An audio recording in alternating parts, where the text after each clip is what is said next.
My beloved brothers and sisters, welcome. Welcome to this reminder. And I want you to know, before I even begin, Allah did not bring you here by accident. You are listening to this today because there is something in your heart, something deep, something that is searching. And perhaps, just perhaps, what you are searching for is not outside of you. Perhaps it has been waiting for you in the silence. Now let me ask you something, and I want you to be honest with yourself. When was the last time you sat alone? No phone, no television, no background noise, no social media, no one talking to you. Just you and your Lord.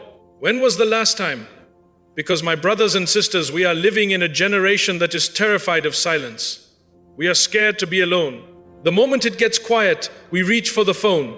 The moment our thoughts begin to speak, we turn on the music. The moment we feel something, we scroll. But I want to tell you something today, something that the lives of the greatest human beings who ever walked this earth will prove to you. Every single prophet of Allah chose solitude before their breakthrough. Every single one. And today I am asking you, what's stopping you? My brothers and sisters, let us first understand what is solitude. What does it mean in an Islamic context? Solitude does not mean you run away from your responsibilities. It does not mean you abandon your family, leave your work, and sit in a corner doing nothing. That is not what we are talking about. Solitude, what the scholars call spiritual seclusion, is the intentional, deliberate act of withdrawing from the noise of the world, to reconnect with your Creator, to reflect on your soul, to check where you are going, and to hear what Allah is saying to your heart. And let me tell you, your heart is speaking to you every single day. But the noise of this world is so loud, so overwhelming, so constant that you cannot hear it. Allah, the Most High, says in the Quran, verily, in the remembrance of Allah do hearts find rest. Surah Arad, verse 28. Rest, not in Netflix, not in the latest phone, not in following what everyone else is doing. Rest is in the remembrance of Allah. And my brothers and sisters, you cannot remember Allah, truly remember Him, when you are constantly distracted. You need moments of stillness. You need moments where it is just you and Him. And here is what I want you to understand today. This is not a new concept that modern psychology discovered. This is not some new wellness trend. This is the way of every prophet. This is the legacy of every man and woman that Allah chose for greatness. Let me take you through history. Let me show you what solitude did for the prophets. And let me ask you again at the end, what's stopping you? My brothers and sisters, let us begin with the greatest human being who ever lived, the most beloved to Allah, the seal of all prophets, Muhammad sallallahu alaihi wasallam. Before revelation, before Islam, before the Quran came down, before the entire world was changed forever, what was Muhammad sallallahu alaihi wasallam doing? He was going to a cave Hira, on the mountain of Jabal Enna, the mountain of light just outside Makkah. He would climb that mountain alone, and he would sit in that cave alone for days, sometimes weeks. No companions, no conversation, no entertainment, just silence, reflection, and the presence of his Creator. His beloved wife Sayyida Khadija, Rezi Allahu Tala Anha, may Allah be pleased with her, would prepare food and provisions for him. And he would take that food and go alone to the cave. To think, to reflect, to disconnect from the corruption and noise of the society around him. To seek something greater, to seek truth. Now think about this. Muhammad sallallahu alaihi wasallam was not an ordinary man even before prophethood. He was known as the trustworthy one. He was respected. He had a loving wife. He had a home. He had everything that society considers success, but something in his soul was restless. Something in his heart was searching. And he knew instinctively that the answers were not in the marketplace of Makkah. The answers were not in the conversations of the people around him. The answers were in the silence. And it was in that cave, in that solitude, in that darkness, in that quiet mountain that the greatest event in human history took place. Read, in the name of your Lord who created. The first word of the Quran, revealed in solitude. My brothers and sisters, do you understand what this means? Allah, the Most High, chose to send His final message to humanity not in a palace, not in a crowd, not in a busy marketplace, but in a cave, in solitude. If that doesn't tell you the power of being alone with Allah, I don't know what will. Muhammad sallallahu alaihi wasallam's breakthrough, the breakthrough that changed the entire course of human civilization, came after years of intentional, deliberate solitude. And even after prophethood, even after the message came, he continued to seek solitude. He would pray at night when everyone slept. He would stand in the voluntary night prayer until his blessed feet were swollen. Khaida Aicha may Allah be pleased with her, narrated that he would stand in prayer for so long in the night that his feet would crack. When she asked him, "O Messenger of Allah, why do you tire yourself so much when Allah has forgiven all your sins?" He sallallahu alaihi wasallam replied, "Should I not then be a grateful servant?" Solitude, reflection, gratitude, connection. This was the daily practice of the best human being who ever lived. So I ask you, what's stopping you? My brothers and sisters, now let us go to Prophet Musa, peace be upon him. Prophet Musa, peace be upon him, was raised in the palace of Pharaoh. He had luxury, he had power, he had influence. By the standards of his time, he had everything. But then everything collapsed. He made a mistake. A man died. And Prophet Musa, peace be upon him, had to flee. He ran from Egypt alone into the vast, empty, burning desert. Now imagine that feeling. You have lost everything. You are alone. You don't know where you are going. The society you knew has rejected you. You are afraid. You are broken. And yet, what does the Quran tell us? When Prophet Musa, peace be upon him, arrived in Midian, exhausted, thirsty, penniless, he sat by a well. He helped 2 women water their flocks. He showed character even in his lowest moment. And then he sat in the shade of a tree and made one of the most beautiful supplications in the Quran, "My Lord, indeed I am in need of whatever good you would send down to me." Surah Al-Qasas, verse 24. That is a man in solitude, speaking directly to his Lord. No intermediary, no crowd, no noise. Just a man alone under a tree talking to Allah. And what happened? Allah answered him. Within moments, Prophet Musa, peace be upon him, was given shelter, a home, a wife, work, and eventually prophethood. But it didn't stop there. Even after he received prophethood, even after he confronted Pharaoh, even after the miracle of the sea splitting, Prophet Musa, peace be upon him, was called to Mount Sinai, alone, for 40 nights. 40 nights of solitude, 40 nights of fasting and prayer, 40 nights with just him and Allah. And it was in those 40 nights that he received the Torah, the divine guidance for his people. My brothers and sisters, 40 nights alone with Allah. Can you imagine what that does to a person? Can you imagine the transformation, the clarity, the strength? Because this is what solitude does. It does not weaken you. It builds you. It strips away everything that is fake, everything that is noise, everything that is distraction, and it leaves only what is real, only what is true, only what matters. Prophet Musa, peace be upon him's greatest breakthroughs, every single one of them came in solitude. What's stopping you? Now, my brothers and sisters, Prophet Ibrahim, peace be upon him, the friend of Allah, the father of the prophets. From his very beginning, Prophet Ibrahim, peace be upon him, was alone in his conviction. He grew up in a society that worshipped idols. His own father carved idols. Everyone around him was lost. And yet this young man sat and thought. He looked at the stars. He looked at the moon. He looked at the sun. He reflected in solitude. And he came to a conclusion that no one around him had come to, because no one around him was willing to sit and think. They were too busy following the crowd. Verily, I have turned my face toward He who created the heavens and the earth. Surah Al-An'am, verse 79.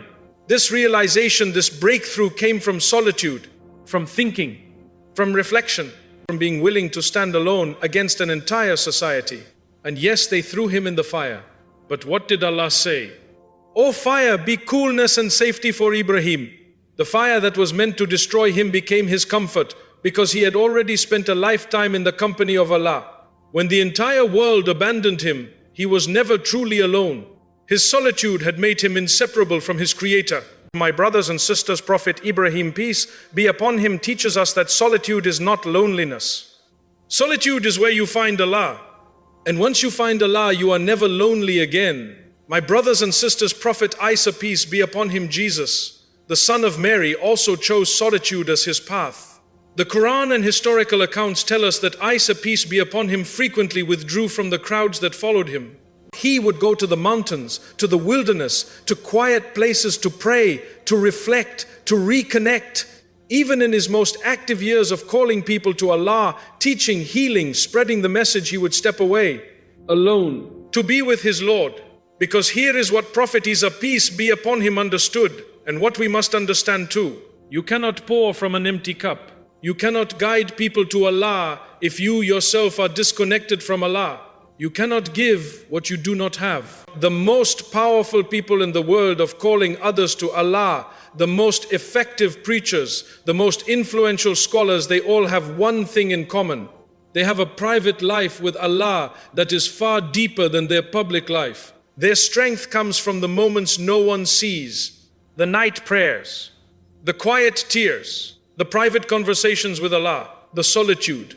What's stopping you from having that too? My brothers and sisters, now, let us talk about one of the most extraordinary examples of solitude in all of human history.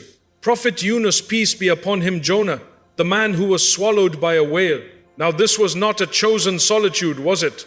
This was a forced solitude. Prophet Yunus, peace be upon him, had left his people without permission from Allah. He was in the belly of a whale in the darkness of the ocean, in the darkness of the night, in the darkness inside the whale itself. 3 layers of darkness, completely alone, no escape, no way out. And what did he do? He turned to Allah. There is no God but you. Glory be to you. Indeed, I was among the wrongdoers. Surah Al-Anbiya, verse 87. My brothers and sisters, in the deepest, darkest, most impossible moment of his life, Prophet Yunus, peace be upon him, found solitude with Allah. And that supplication, that cry from the belly of the whale, became one of the most powerful prayers in all of Islam. And Allah responded. The Quran tells us, and had he not been of those who glorify Allah, he would have remained inside the whale until the day of resurrection. The solitude saved him. The remembrance of Allah in that solitude saved him. He was cast onto the shore and he returned to his people, and this time his entire nation accepted the message. His greatest breakthrough came in the darkest, most isolated moment of his life. My brothers and sisters, maybe you are in your own belly of the whale right now. Maybe life has put you in a dark place. Maybe you feel trapped. Maybe you feel alone. I am telling you, this is not the end. This is your cave. This is your desert. This is your mountain. This is your moment with Allah. Use it. My brothers and sisters, now let us talk about you and me. And the world we live in today, we have more ways to communicate than any generation in human history. More apps, more platforms, more content, more noise, more. And yet studies show that we are the loneliest generation in human history. We are the most anxious, the most depressed, the most lost. Why? Because connection without depth is just noise. And we have filled our lives with noise. Let me paint you a picture. A young man wakes up in the morning. Before he even says in the name of Allah, before he even prays his dawn prayer, the first thing he does is check his phone. He opens Instagram. He looks at what everyone else is doing. He looks at the highlights of other people's lives. He compares. He feels inadequate. He feels behind. He feels empty. He puts the phone down, picks it up again, puts it down, picks it up again. Does this sound familiar? Come on, be honest. And then throughout the day, every spare moment, every quiet moment, every moment where he could have been alone with his thoughts, alone with Allah, he fills it. Music, YouTube, TikTok, WhatsApp groups, meaningless conversations. He is terrified of silence because silence makes him face himself. And he doesn't want to face himself because he doesn't know who he is anymore. My brothers and sisters, this is the crisis of our generation. We are not tired because we work too hard. We are tired because we never rest, truly rest, in the way that the soul needs rest. And the soul does not need another Netflix series. The soul does not need more followers. The soul does not need validation from strangers on the internet. The soul needs Allah. And Allah is found in the silence. My brothers and sisters, I am not going to leave you with inspiration alone. Inspiration without action is just entertainment. I want to give you something practical, something you can start today, tonight, right now. Step 1, start with 10 minutes after your dawn prayer. After you pray, do not pick up your phone. Do not turn on the TV. Sit. Just sit. Say, glory be to Allah. All praise is for Allah. Allah is the greatest. Read a few verses of Quran. Reflect on what they mean. 10 minutes. That is all. Step 2, take a technology break every day. Choose 1 hour, just 1 hour, every single day, where your phone is in another room, not on silent. In another room. And in that hour, think, walk, reflect, pray, journal if you wish. Just be present with yourself and your Lord. Step 3, pray the voluntary night prayer, even just 2 units. The last third of the night, that is when Allah descends in a manner that befits His Majesty, and He asks, who is calling me, that I may answer? Who is seeking forgiveness, that I may forgive? 2 units of prayer, that is all. 2 units in the silence of the night, just you and Allah. And I promise you, if you do this consistently, your life will change. Your anxiety will reduce. Your clarity will increase. Your purpose will become clear. Step 4, reflect before you sleep. Before you close your eyes, every night take 5 minutes. Ask yourself, what did I do today that pleased Allah? What did I do that I need to seek forgiveness for? What am I grateful for? What do I want to be better at tomorrow? 5 minutes of honest reflection every night. It will change you from the inside out. My brothers and sisters, the prophets did not have social media. They did not have entertainment systems. They had Allah. And with Allah, they changed the world. We have everything. And yet we are changing nothing, not even ourselves. My brothers and sisters, let me close with this. You were not created to be busy. You were not created to consume. You were not created to scroll through the lives of others while your own life passes you by. You were created except to worship and know Allah. And worship is not just the 5 prayers. Worship is every moment in which you are conscious of Allah. Every moment in which you choose Him over distraction. Every moment of gratitude, reflection, and sincere connection. The prophets from Adam, peace be upon him, to the last of them, Muhammad sallallahu alaihi wasallam, they all walked this path, the path of solitude, the path of turning away from the noise of the world and turning toward the voice of Allah in their hearts. And every single one of them, every single one, came out of their solitude changed, stronger, clearer, more powerful, more purposeful, more connected to their Lord. That path is available to you right now, tonight, tomorrow morning after your dawn prayer. The cave is waiting. The mountain is waiting. The quiet of the night is waiting. Allah is waiting. So I ask you one final time, my brothers and sisters, every prophet chose solitude before their breakthrough. What's stopping you? Oh Allah, we ask you to give us the ability to disconnect from the noise of this world and reconnect with you. Oh Allah, grant us the sweetness of solitude. Grant us moments where it is just us and you. Oh Allah, in those moments, speak to our hearts. Guide us, heal us, strengthen us. Give us clarity in our confusion, peace in our anxiety, and light in our darkness. Oh Allah, make us among those who remember you standing, sitting, and lying on their sides. Make us among the grateful. Make us among the patient. And make us among those who meet you having truly known you not just in name but in the depth of our hearts. Ameen.